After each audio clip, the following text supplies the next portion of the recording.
Hello, everyone, and welcome to the Tennis Physio Podcast. I'm your host, Dr. Melissa Minetti, a physical therapist and certified personal trainer. And today we will be interviewing Dr. Larry Lauer, who is the Director of Mental Performance for the United States Tennis Association Player Development and leads their mental performance team. Larry has a PhD in exercise and sports science, specializing in sports psychology from the University of North Carolina, Greensboro. He's been a sports psychology consultant for over a decade, working with elite tennis players from juniors, college, and pros.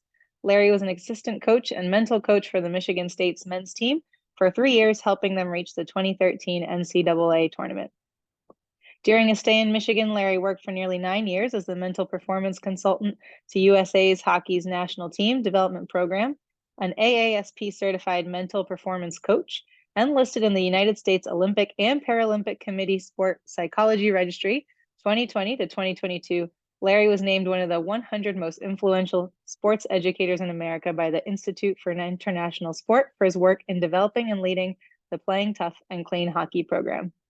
As an advocate of striving for excellence in a healthy manner, Larry has presented to audiences over 800 times, published over 30 refereed journal articles, and hundreds of popular articles. He also co-hosts the Compete Like a Champion podcast with Coach Johnny Parks. And Larry has appeared in numerous media outlets, including ESPN's Outside the Lines and HBO's State of Play show, Trophy Kids. We're honored to have Dr. Larry Lauer here with us today. And just as a reminder, this podcast is for educational purposes and not to be used as individual medical advice. So, Larry, welcome and thanks for coming on to the show. Thanks, Melissa. Excited to be here and talk about mental performance and mental skills. So, yeah, ready to dig into it.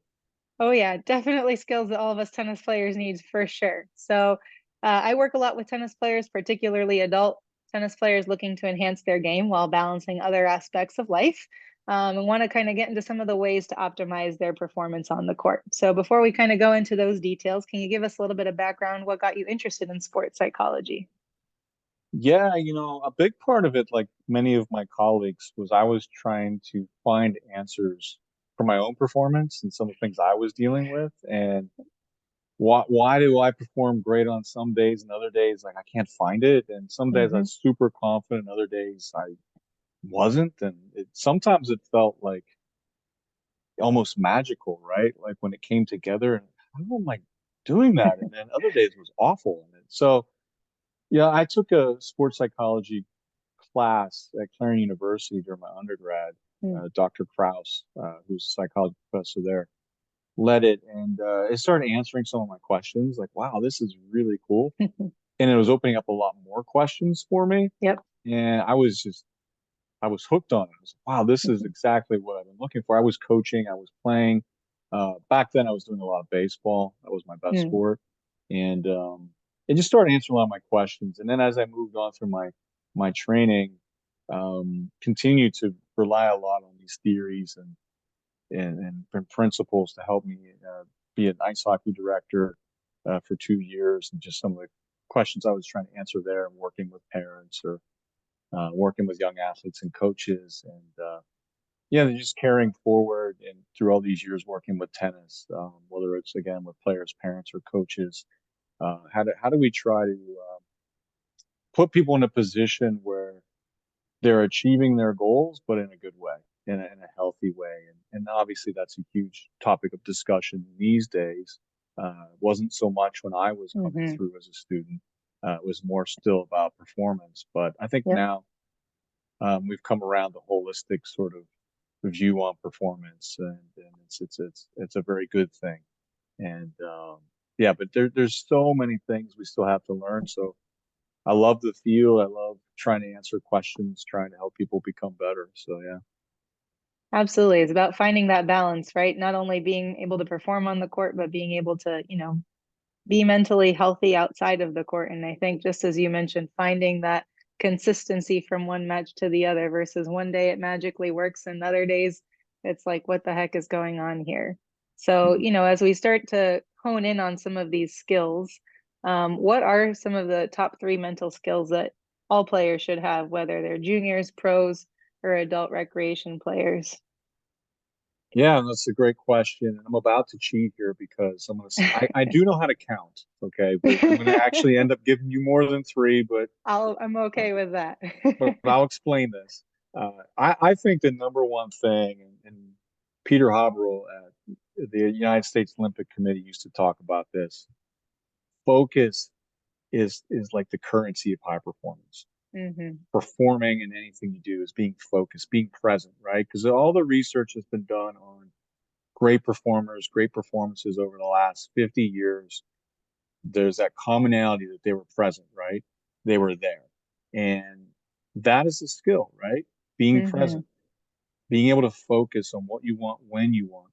In mindfulness, you can roll that into mindfulness where this skill of being present, but Hmm. also non-judgmentally, right? And that's a big piece of that I'm here, I'm here in the right now, and I have a plan and I have a goal, and I'm doing this in such a way where I can distance myself from the doubts, from the Hmm. criticism, and just play or just perform. So I think that's number one. And that skill is often like also an outcome of other things, right? Because if the second skill we teach of breathing and being able to relax, but also, how to energize yourself. I think that's a critical skill that athletes need or tennis players need. Uh, managing your breath Hmm. is crucial for performing Oh because yeah. it affects your focus, it affects the whole body. So we're using that breath to slow the heart, put the brakes a little bit on the heart, so we can then avoid that fight or flight nonstop, ease down a bit, and think more clearly. It's crucial, but also knowing how to use your breath to fire yourself back up as well. You'll see athletes bounce around, get themselves going. A lot of people think, yeah, I know how to breathe. But do you really know how to use your Nope. breath? Probably not, right? So that's something that we can dig into more. That's number two. For sure. Imagery or visualization, I think, is one of the untapped things. Probably we all do it on some level, probably most of us. There are a few people out there that aren't good at visualization, but most people, if they try, are able to visualize or use imagery. And Hmm. when I say imagery, that means using all of your senses to create an experience in your mind that's not happening outside of you. This is a tool that Olympian Olympians use, professional athletes use, including professional tennis players, to rehearse what they're about to do. Now, Yep. this can be done as, hey, I'm about to serve. I can see exactly where that serve's going to go. I'm about to hit a return, so here comes the serve. I'm going to, imagine hitting that. Hmm. It's a way to prepare in the moment, but it's also a way to prepare before your matches. Taking time to imagine, okay, here's how I want to play. Here's the Hmm. presence I want to have out there. I'm going to deal with certain situations. How am I going to deal with my first break point down? Well, I'm going to breathe. I'm going to go to my favorite serve, right? Yep. Going to look to open up the court and hit I love my forehand. I'm going to hit my forehand. There you go. So, but you plan, you rehearse. And then all that you have to have the force skill, your self talk or your inner talk has to be disciplined for you to pull this off, right? To be focused, to have good energy, and to be able to use your imagination to see what you want to see. Your self-talk also has to be working for you, right? Because that default sort of network thing that's going on there, that conversation, Yep. is that out of control, which is going to create problems, or are you focused on the kind of talk that's going to help you perform? And so you have to know how to manage that inner self-talk, and then you roll those four skills into routines, Hmm. because it's great to these different skills, but do you know how to apply them? And that was the issue we were having back in the 90s when I was in graduate school. Tennis coaches would say, great, we have all these great textbooks and popular books on mental skills in tennis or just mental skills, but Hmm. we have no idea how we're supposed to teach these or for players to use them. And thanks to Dr. Jim Lair and my mentor, Dr. Dan Gould, and others, they were starting Hmm. to take these skills and put them into routines. And what we found was when Hmm. you start stacking them together, they become more Hmm. powerful. So if I take a breath and then I use my self talk to encourage myself, or I use my imagery skills to imagine Right. what that next serve is going to look like, then suddenly that those skills combined become way more powerful to give you the focus, the readiness to perform, the confidence, commitment you're looking for. So, long-winded answer for three things. I gave you four in routines. Bonus. I think all those are excellent, right? And I think we can use some of those things, off the court as well, but definitely one of the things that I've found with players is maybe not using them consistently. Well, I tried this thing, but it didn't work for me, or I breathed once and it didn't really work, right? So obviously, just like our strokes, it is something we have to practice. So how For often sure. do you typically have your players practice some of these skills? Now, keeping in mind, I'm working with people who want to be professional tennis players who Sure. are or who are already professional tennis players. So I'm very fortunate because these are very, very committed people. This is what they do. But if you want to improve your performance, you need to practice these skills often.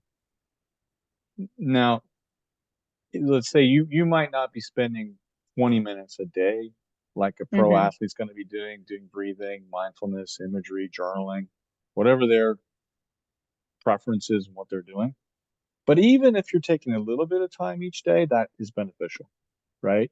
If you're taking Mm-hmm. 2 minutes a day, 5 minutes a day, maybe to do some mindful breathing where you focus on your breath, you quiet the mind, you calm all this crazy emotions that we all experience, right? One Mm-hmm. day we wake up and we're like, oh, life is amazing. Next day we wake up and oh my God, I hate life, right?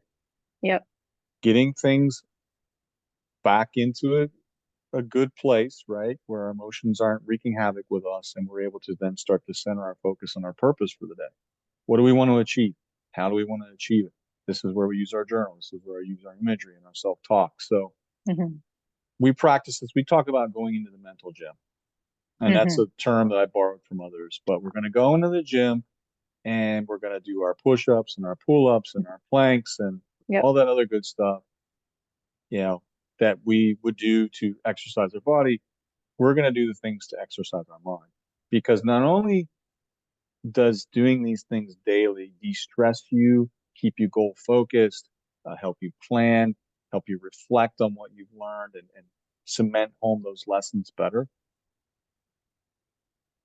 you're learning to master these skills, right? You need to Yep. practice them. So you need to, if you're going to use imagery or visualization, you need to practice it. You don't, like we talk about with the players, like the first time you try these things, you don't want this to be a 4-all in the third set at the French Open. Like that, Right. not the time. Like, oh, I remember when Larry said to do this. I might try that. No, Right. well, Let's I do it mean, in some low pressure situations here. right. Let's practice it a little bit, when you're going to practice. So we talk about daily mental practice. And again, I borrowed this from someone else and we've morphed it to this concept that before you practice, you do some things to get your mental warm up, right? Again, I mentioned breathing and journaling your goals and maybe visualizing how you're going to be successful at those goals or maybe your plan for the day. Hmm. Then you go and execute your plan and you use your routines. I mentioned routines for the last question Oh yeah. to get mentally ready to refocus for everything you go into. It's like, if you got a board meeting at 8 and you mentally prepare for that and it's like, oh my gosh, this is huge. But yet I got a client at 9:15. I have to reset. So it's not Yep. just even tennis, right? Or let's say, we play a first set and it was a war and you come out on top 7-6. Got through that. Oh wait, we got to play a Yeah. second set. Yep. You've got to refocus, right? You got to come back with that same energy or better because your opponent's going to bring it. So these skills, you have to execute your routines as you play to stay Hmm. focused, stay engaged, to work. And then when you're done, you reflect on how you did. You talk to your coach, you journal, you write about how you did, about your goals, right? The successes that you had, the lessons that you learned, the things you want to improve. This all sets up what you're going to do the next day. So again, to me, it's the daily practice of this, the discipline. You start creating habits when you keep making the choice to do these things. And the more these habits get stuck in you, you start having excellence, right? That's how you get it. You don't just do these things every once in a while and think that you're going to master these things and they're going to be there for you under pressure. So Absolutely. And you mentioned a lot of building routines, yeah. right? So on the court, off the court, wherever we need these skills. What are some strategies to start building, a good routine for yourself? Well, I think you gotta be aware of where you're trying to implement this routine, right? Because that determines the steps of the routine. If I'm trying to do a routine to get my children to go to bed, go to sleep, that's going to be different than if I'm trying to get them to wake up and be fired up for school, right? So, what's Sure. the purpose and when am I doing this? For tennis players, between points, you have 25 seconds. Yep. That time period determines a lot of what we have to do, right? We have to come back Hmm. and be ready to play. So, your tools, your skills there have to be pretty brief and pretty refined and pretty sharp to work. But that's how you want to work because that's how the game flows. And Yep. so, that's where a lot of times I start with players is what is it you're doing between points now consistently that prepares you to play? And they might say, oh, I look at my strings or I tell myself one thing to do in the next point, or I might take a breath or I go to my towel or what they Hmm. have a number of things. I switch my racket from my right hand to my left hand. Okay. Yep. There's a couple important things with this. Why are you doing what you're doing? And does it actually get you ready to play? Because we know that there's four things you got to go through. And this is really kind of the evolution off of Jim Lair's 16-second cure. What Hmm. are those four stages that players go through between points? They have an immediate response to the last point, positive, negative, or neutral. Yep. And that response sets up the next 24 seconds, right? Because if I'm negative after the point ends, I then have to deal with that thought process, that emotion, Hmm. to be able to then reset, refocus, and get ready to play. Um, so, there's a response, there's a recovery stage.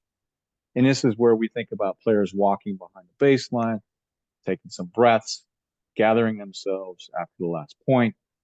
The third stage is what we call refocus stage. This is where you're now starting to think about the next point. You've moved on from the last point. You're starting to plan your next point, right? Hmm. And then there's a final ready stage. And this is what people mostly think about routines, rituals, bouncing the ball four times, bouncing around your feet, taking a deep breath, uh, spinning your racket, playing with your hat, these Yep. ritualistic things that help the brain to quiet down and move your focus from internal to external and to Hmm. narrow, Yep. broad to narrow, right? That's our job at that point in time. Um, those are the four things you got to do to be ready to play. In a simplistic way, you can even break it down to two big things. You got to recover and you got to refocus. Right. And that's probably a lot of times where I start with players.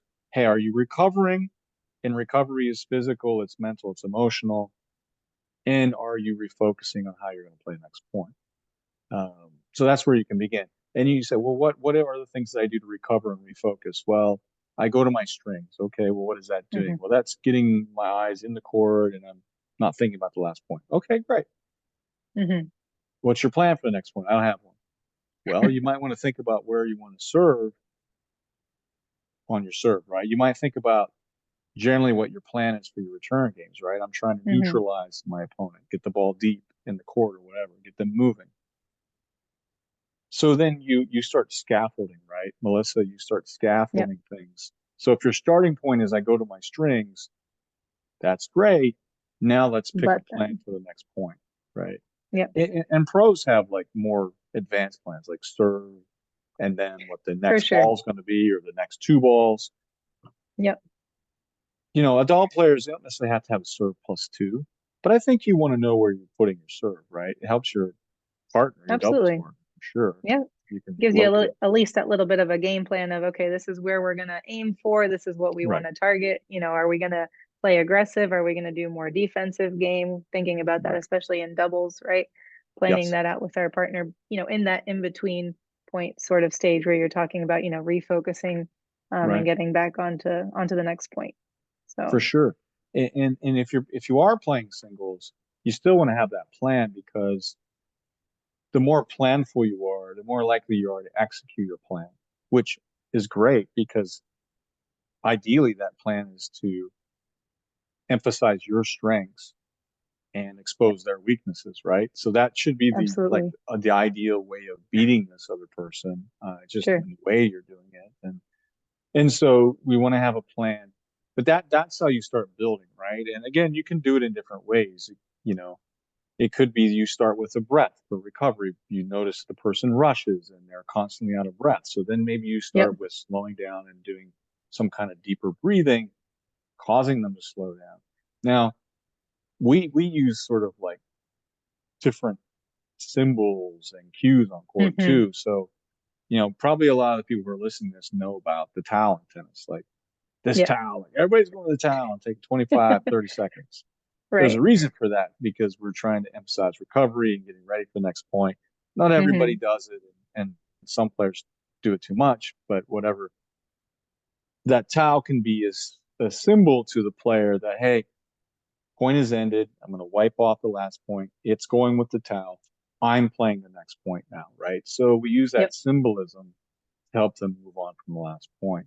Um, so we're just trying to use different skills and different symbolisms or cues on the court to help Absolutely. them be ready to play the next point. So, but you have to Yeah. know what your purpose is. When are you using it? Because a pre-match routine might look completely different than a 25-second routine, right?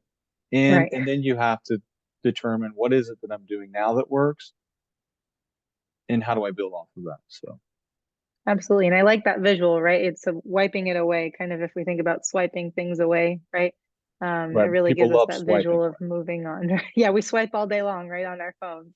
right? So That text that definitely you an get, easy you don't like analogy. Exactly. But I wiping think it's that a nice text away. analogy. Yeah, Yeah, wiping it all away, right? So I think that's a good way to look at it. You brought up a lot of really good points, right? I think breathing is a technique that is very underutilized, or under practiced, right? Like you said, we all think we know how to breathe until it's actually time to breathe.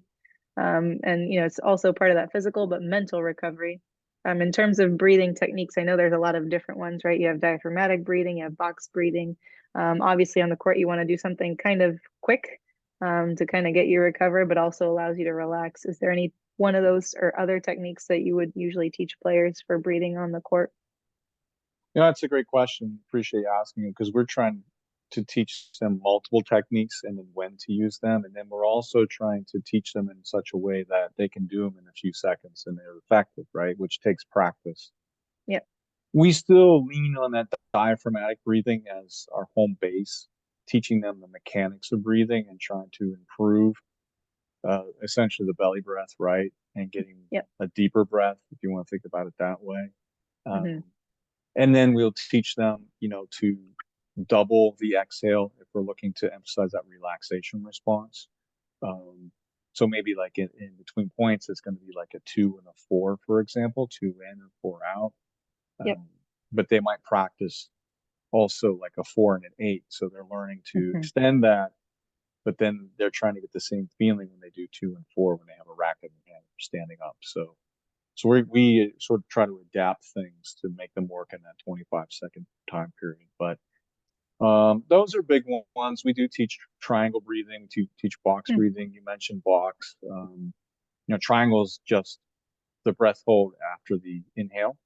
Obviously, Hmm. box has 4 segments to it, so that's a breath hold after the inhale and after the exhale.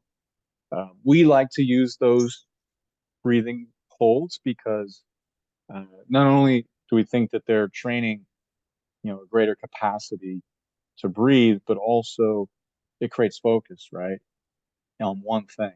So if your mind is wandering, if it's got a bunch of thoughts going on, Hmm. you want to get to a singular focus if you can. Your breath is the best I found thing to Yep. do that, and something like a triangle breath or a box breath is great. Um, it's hard to do breath holds when it's 90 degrees and you're playing 30 ball rallies. We Yep. understand that. So Yep. you're going back to your diaphragmatic breath at that Right. point and slowing down. But definitely breath holds and changeovers, for example, to help you refocus is a good thing, maybe pre-match, post-match. Those are the big ones, to be honest. I mean, there's different techniques out there. We're still studying all of them and trying to figure out Yep. how best to use them in tennis. But those are kind of the core ones that we would teach. For sure. Yeah. Finding which ones are the best and then which situations essentially. So you mentioned this concept of mindfulness, right? And I work with a lot of patients on this concept as well, being able to focus on one thing, without judgment, and letting our thoughts just kind of pass. But in terms of, especially adult players, we've got a lot of other demands, right? We've got our jobs, maybe some of us have kids, right? You're playing that match, and as much as you want to be focused on that match, sometimes other things just pop up in Yeah. that moment, right? Other concerns that we're worried about. How can we use mindfulness and other techniques to help us stay focused in the match, and really be in the moment? It's a great question because everybody's dealing with it, right? In today's world, it's fast and furious out there, all the information and smartphones. And look, I mean, I think first it's a way of being, right? You try to create a lifestyle that I want to be present with whatever I'm doing because that's the most fulfilling, the most enjoyable, whether you're talking about being with your family or eating a meal or riding a roller coaster or playing a tennis match. That's when it's most enjoyable.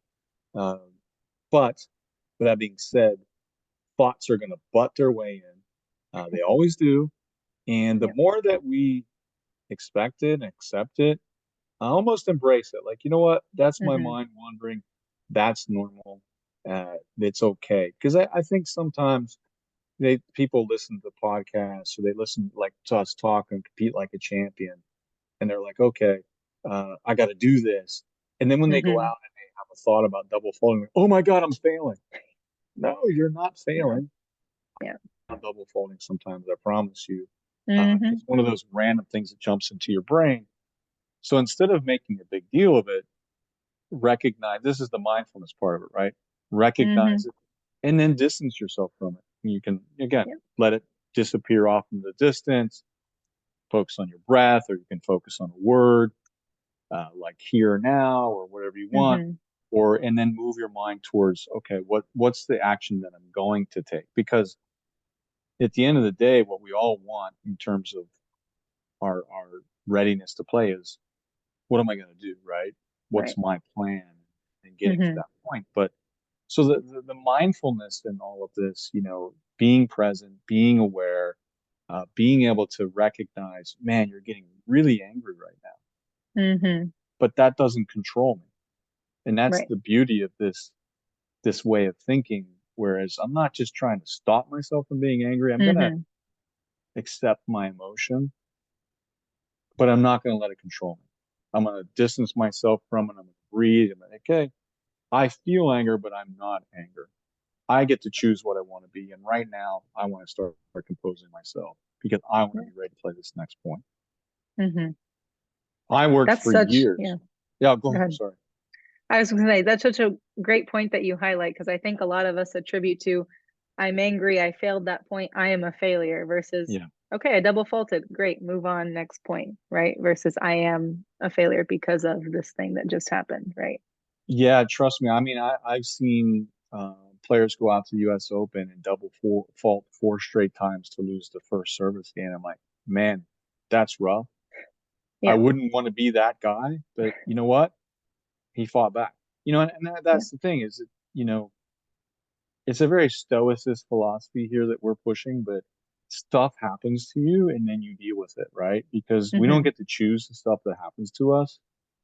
We work through it, right? And Yep, the other thing I was going to say is that when I started, because I worked for years with hockey players who were angry and taking a lot of penalties, sure. mostly because I was one of them when I was younger, and so I relate to those people. But one of the mechanisms of change is when you start controlling what you control, and that's such a players get so tired here. Control what you can control. Yeah, I know that because everybody says it, right? And it's on Yep, poster boards and it's on walls and it loses its meaning. But the reality is right. that is a huge mechanism of change.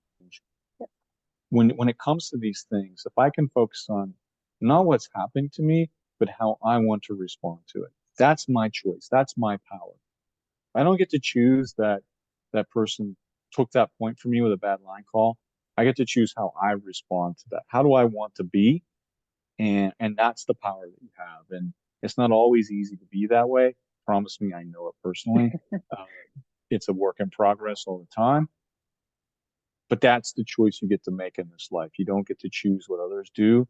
You don't get to choose how the ball bounces necessarily or the conditions. You get to choose how you're going to respond to it. When you live that, when you understand that and accept that, then you start to see real change happen. And that's what happened with these hockey players. They would get angry. Mm. Like, I'm not going to stop you from getting angry on the ice. If that's the goal, we're going to fail.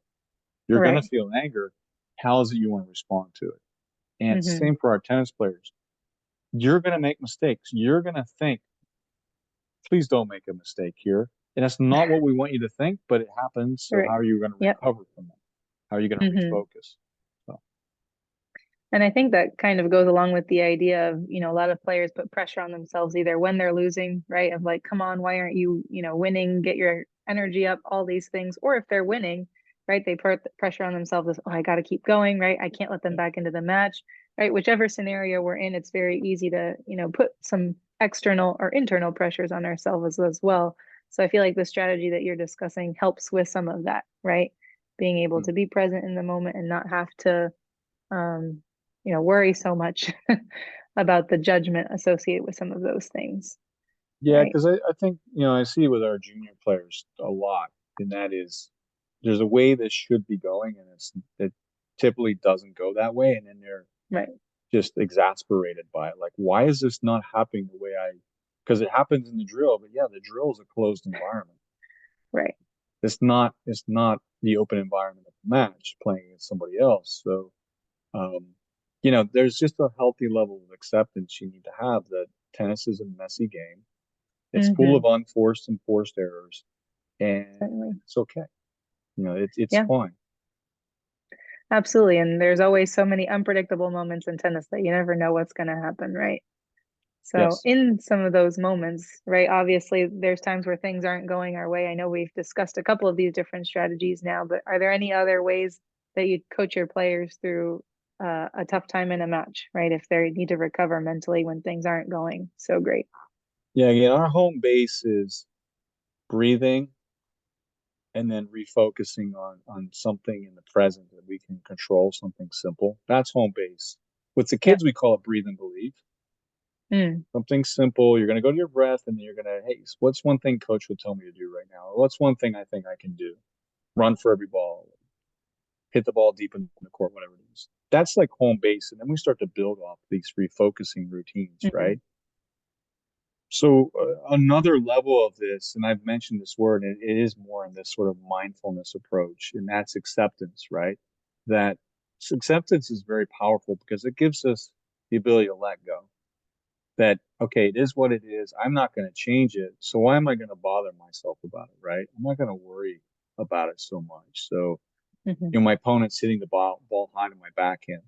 Like, he's going to do that. So it is Right. what it is. So what do you want to do about it? And that's the back half, that acceptance and commitment, that Hmm. okay, what am I going to do about that? It's not enough to accept it because great, he's hitting the ball high to my back and then I lose.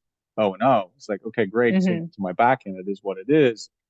What am I going to do about that? Right, I'm going to step in and take it earlier, or some I'm going to back up and hit it higher. But that puts it back under me focusing on what I can control and committing to that fully. So that's another way we talk about it as the players get a little bit older. And then if you have players who are more visual, there's this cool Hmm. little technique, especially as it relates to mistakes. We call it see, erase, replace. And you make a Mm. mistake and you stand there and look at it for a while and you keep seeing in your mind, like, there's that Yep. ball going out over and over again. We'll say, well, if you're going to do that, you might as well see it anyway. So see the mistake. There's me missing the forehand long. Hmm. Then you're going to erase it. Now we used to like, okay, wiping the marker board clean, making it white. Now today, maybe it's like swiping that text over that, Yep. getting rid of that email, whatever. You're erasing whatever it was there, that image, and then you're replacing it with the one you want to have happen. So see, erase, replace. So now imagine hitting my forehand with some spin going down and hitting the target. Um, so we have these different techniques we can use, essentially based on age, stage, people's strengths. So if someone's more of a visual learner, I might use this to erase replace, or if they struggle with mistakes, for example. So those are the different tools that we can use. But at the end of the day, it still comes back to letting go with your Mm-hmm. breath. Yep. So hitting that reset button and then refocusing on the action you're going to take. Yeah, I love that. Just finding that reset button, whatever that is, whether it's the breath, right? Some of these habits that we build into our routine, right? Using the racket, the towel, whatever it is, and Hmm. then getting back into it. And I think something else you mentioned earlier is the self-talk, right? What does that look like in between points, right? And building positive self-talk that's focused on what am I doing next versus, the outcome of the match, right? Yeah. And self-talk is something that, players are little behaviorists out there, like, oh, I go to my towel and I spin my racket. Those things are there to create rhythm, yes, physically, Mm-hmm. but mostly they're there to manage the thoughts because you have all this time to Mm-hmm. think and you have to discipline the mind, right, to get it to the focus that you want to have. And so you want to know what your cues are, right? And the Right. things that make you feel ready to play. If it's, hey, find your forehand or big middle or thinking targets like that kind of things, or accelerate, so something like that, Mm-hmm. or on the serve, go up and after it, or so you have these Yep. cues that we give players or players come up with as really the reality of it, and that allows them sort of to engage in the moment and to flow versus it becoming this mechanical process where it's like, oh, okay, now I need to put my hand here and my elbow goes here and we're Yep. overthinking the whole thing. You have to discipline the self-talk or it really will get in the way of what you're trying to do. But in general terms, uh, the target for our self-talk would be that it's on our purpose, that it's Mm-hmm. process based, that's based on how we want to play, right? So I want to play heavy versus I need to win this match. Right. Um, that it's essentially positive, yeah. Uh, doesn't have to be, but for the most part. And you're in the present. You're having present Yep. kind of related thoughts, versus futuristic thoughts of, God, what if I can't keep playing this way? Then the nerves come in, or past thoughts like, well, if I hadn't missed that overhead at 30 all, I'd be up 3-1, and now it's 2-2, and before you know it, you've lost that game. So Right. our home target for our self-talk kind of hits on those P's: Mm-hmm. present, process, positive, purpose. If you're generally having those kinds of thoughts, you're in a good space. If you're not having those kinds of thoughts, probably then your mind's messing with you, and then you've got to work to get yourself back and focused. Right. And like you said, finding that balance of not overthinking it, but also having that, consistent pattern, right? From point to point, right? That you have that discipline in terms of your self-talk, right? Yeah, So, and that's kind of a misnomer because players will say, "I wasn't thinking when I was hmm playing well." You were, but you weren't fully aware of it. You were feeling sure. it, right? Because it was a feeling. Instead of like, okay, Larry, you need to reach up and hit the serve and fall. You were like, just feeling, just go up and get it in a very hmm simplistic way. And that's a hard thing to get to. And we do a lot of visualization to that. hmm So to get to that point, a lot of things in practice where you're just trying to clear the mind with breath and then just feel what you're doing. But when people are at their best, often we talk about flow or the zone. hmm Uh, Things slow down and they don't have so much thoughts as they just know what to do, and they're just Right. with this immersive experience. Well, to me, it's you're giving up control and you're allowing the experience to happen, but you know already what you need to do, so you're not worried about Right. trying to control things, right? You're not worried hmm about, oh my God, like I need to win these next two games. You're just playing, but that's Yeah. because you found this state, and it's hard to find, Oh, yeah. um, but it's Yeah. characteristic of someone who is having not a lot of thoughts, very simple hmm thoughts, Right. and very task related present thoughts. Yeah. Keeping it simple, right?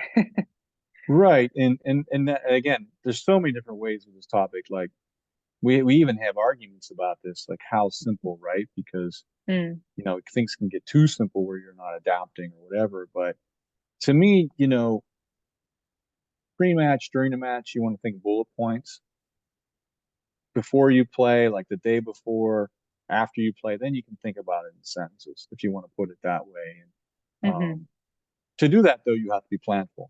If you think you're Right. gonna, just show up and feel like you're going to be a high performer at your club, but you haven't even organized your thoughts about how you want to play. It's tough to imagine unless you're just better than everybody else at where you're at playing, that you're going to Right. perform the way you want. So, Hmm.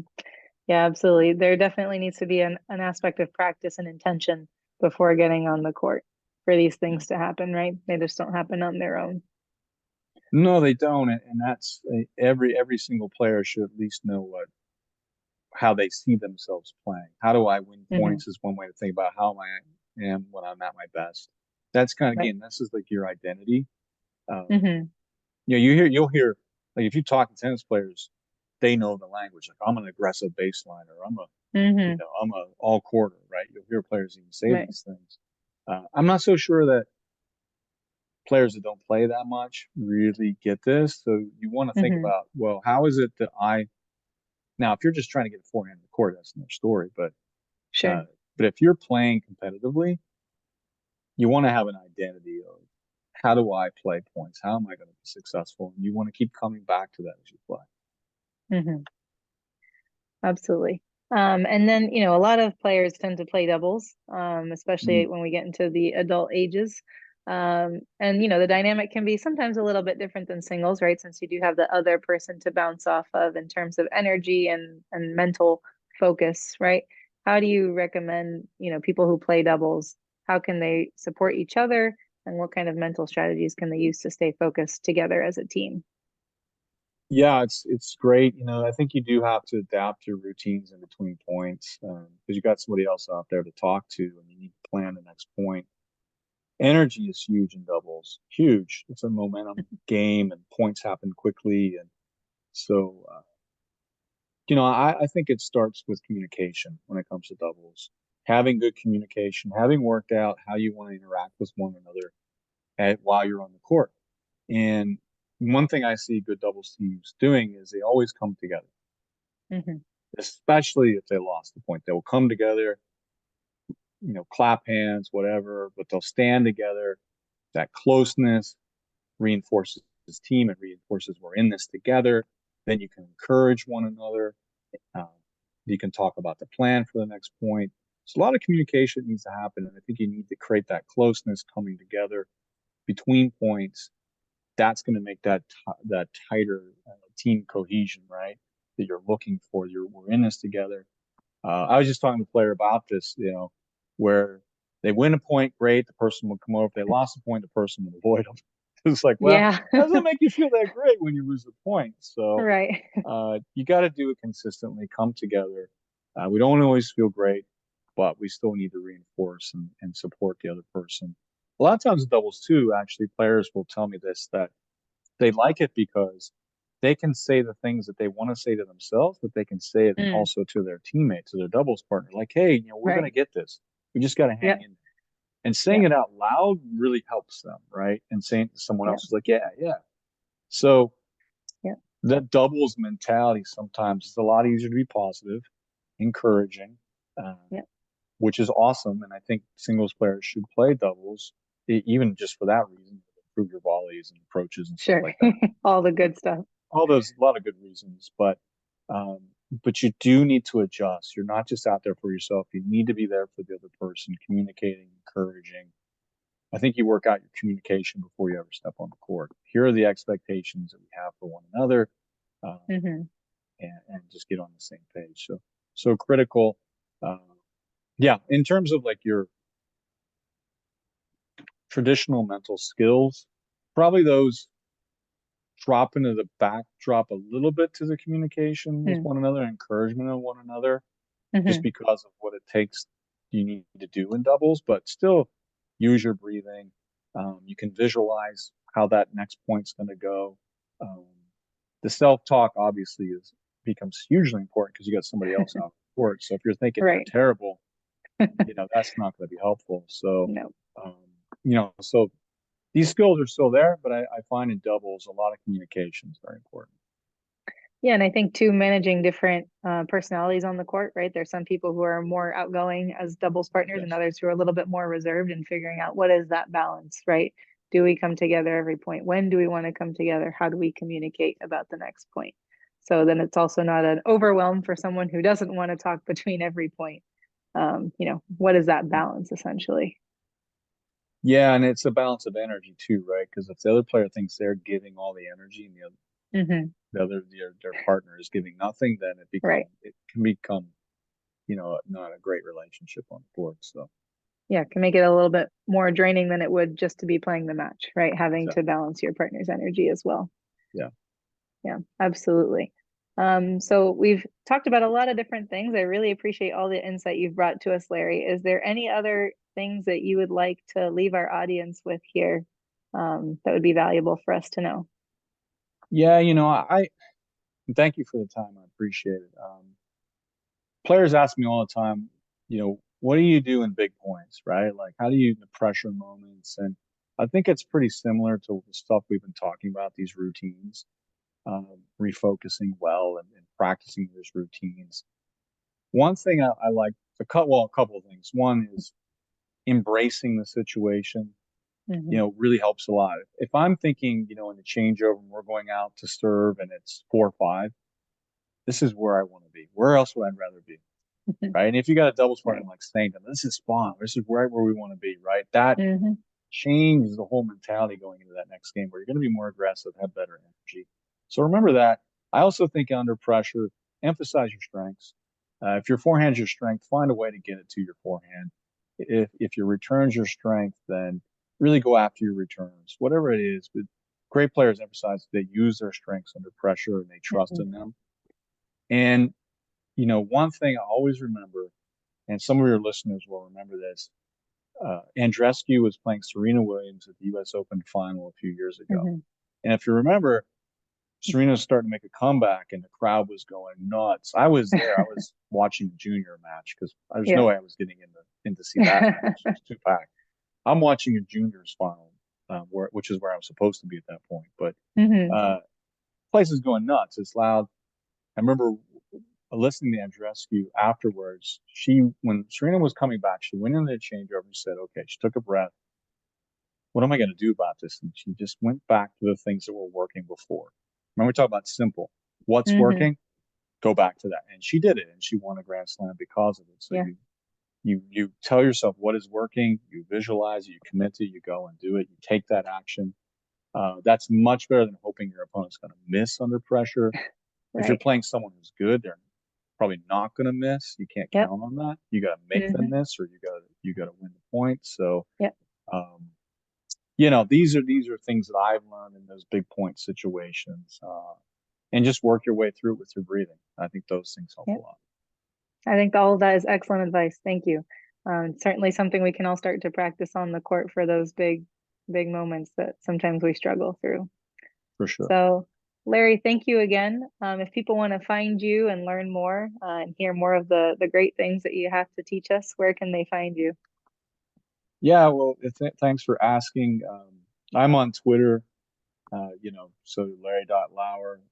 But you really where you want to go is probably the Compete Like a Champion podcast. You can find Mhm. our USTA website, or you can go to any places where they have podcasts. You can subscribe, and it's free, so you get.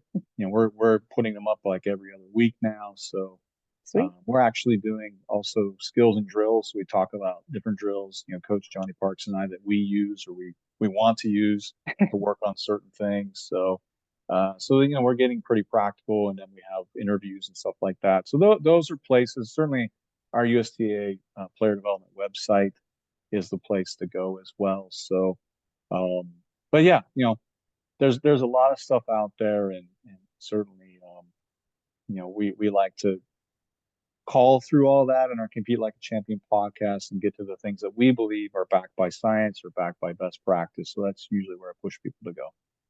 Absolutely. And I'll definitely link all of that in the show notes. And I appreciate you sharing that with us, Larry. And again, thanks for coming on. Thank you. Appreciate it.